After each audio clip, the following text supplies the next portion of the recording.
يا لهوي، كل ده بني ادم؟ ده رجل اكبر من دماغي. انت بتقول ايه يا جحش انت؟ كل ده بني ادم؟ يا ابني ده تمثال.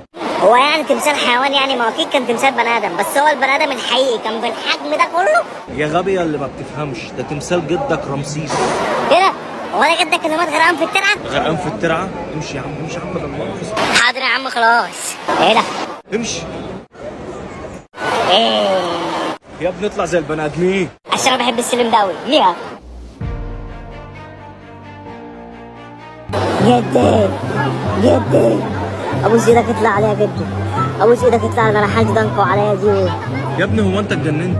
بكلم جدك يمكن يطلع له ويحس بيا. يا ابني هتجيب لي شلل. يا عم مش قلت ان ده جدك والبناتين بيحسوا بالبني ادمين ويسمعوهم؟ يمكن يطلع له ويحس بيا، ادينا اي حاجه. يا ابني ده تابوت وفاضي كمان ما فيهوش بني ادمين. ايه ده يا راجل؟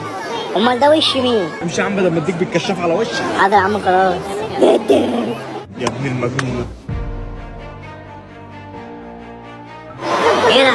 دي اوضه دهب يا. اوضه دهب؟ كانوا بيناموا في اوضه دهب؟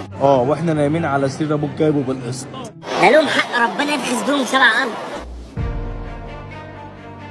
بس هو ده جدي الكبير، هو ده جدي اللي هيحس بيا. جدي اطلع علي يا جدي.